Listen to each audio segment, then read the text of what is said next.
ایک ماہ کی عارضی جنگ بندی کے یک طرفہ خاتمے کے بعد غزہ میں اسرائیلی جارحیت کی نئی لہر پوری شدت کے ساتھ جاری ہے اور 18 مارچ کے بعد شروع ہونے والے تازہ اسرائیلی حملوں میں اب تک تقریباً 1400 فلسطینی شہید ہو چکے ہیں اور صرف آج صبح سے ہونے والے حملوں میں اب تک 42 فلسطینی شہید ہو چکے ہیں۔ اسرائیلی فورسز نے غزہ کو ملنے والی امداد بھی بند کر دی ہے، جس کی وجہ سے پوری پٹی میں صورتحال اس وقت انتہائی سنگین ہے اور ایک بڑا انسانی المیہ جنم لے چکا ہے۔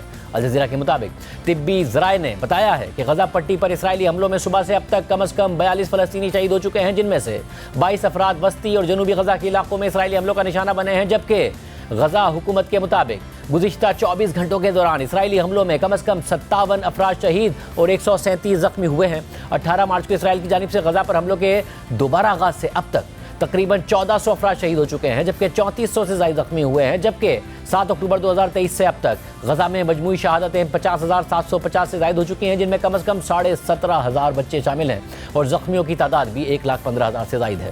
ان حملوں میں عام شہریوں کے علاوہ بڑی تعداد میں صحافی اور ریسکیو ورکرز بھی اسرائیلی فورسز کا نشانہ بن رہے ہیں، جس کی ایک مثال 23 مارچ کو غزہ کے علاقے رفح میں فلسطینی ہلال احمر پر ہونے والا حملہ ہے، جس میں 15 ریسکیو ورکرز اسرائیلی فورسز کی فائرنگ سے شہید ہو گئے تھے۔ اسرائیلی فوج نے اس حملے سے متعلق شروع میں دعویٰ کر دیا کہ کچھ مشتبہ افراد ریسکیو گاڑیوں میں مشتبہ انداز میں ان کے اہلکاروں کی جانب بڑھ رہے تھے اور ان کی لائٹس بھی بند تھیں، جس کی وجہ سے ان پر فائرنگ کی گئی، لیکن بعد میں جب واقعے میں شہید ایک ریسکیو ورکر کے فون کی ویڈیو سامنے آئی جس میں حقائق اس دعوے کے بالکل برعکس تھے، جس پر اسرائیلی فوج نے اپنا ابتدائی بیان بھی واپس لے لیا۔ اس حوالے سے الجزیرہ کی رپورٹ میں واقعے کی تفصیلات بتائی گئی۔ This is a video recovered from a Palestinian paramedic. یہ ویڈیو ایک فلسطینی پیرامیڈک کے موبائل سے برآمد ہوئی ہے، جس کی لاش جنوبی غزہ کے علاقے رفح میں ایک خفیہ قبر سے ملی۔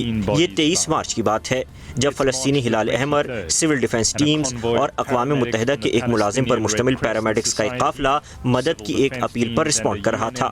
ان کی گاڑیوں سے واضح تھا کہ یہ پیرامیڈکس کی گاڑیاں ہیں اور ان کی ایمرجنسی لائٹس بھی صاف نظر آ رہی تھیں۔ جب قافلہ رک گیا تو اسرائیلی فوجیوں نے اس پر کئی منٹ تک فائرنگ کی۔ یہ پیرامیڈک اپنے آخری لمحات میں کلمہ شہادت پڑھ رہا ہے اور بالآخر اس کی آواز دھیرے دھیرے غائب ہونا شروع ہو جاتی ہے۔ ایک ہفتے تک کسی کو معلوم نہ تھا کہ ان ریسکیو ورکرز کے ساتھ کیا ہوا۔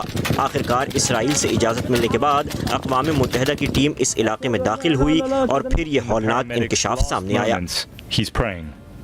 اشهد ان لا اله الا الله اشهد ان محمد رسول الله اشهد ان لا اله الا الله اشهد ان محمد رسول الله الله اکبر۔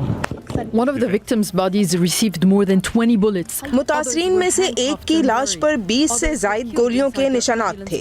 کچھ کو ہتھکڑیاں لگا کر دفن کیا گیا، جبکہ دیگر کو ایمبولینس کے اندر ہی قتل کیا گیا، لیکن بعد میں ان کی لاشیں ایک اجتماعی قبر سے برآمد ہوئیں۔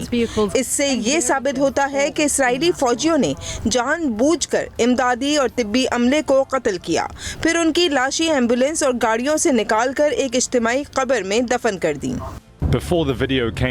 اس ویڈیو کے منظر عام پر آنے سے پہلے اسرائیل نے فائرنگ سے انکار نہیں کیا تھا، لیکن اس کا دعویٰ تھا کہ یہ گاڑیاں مشتبہ انداز میں ان کے فوجیوں کی جانب بغیر لائٹس کے بڑھ رہی تھیں۔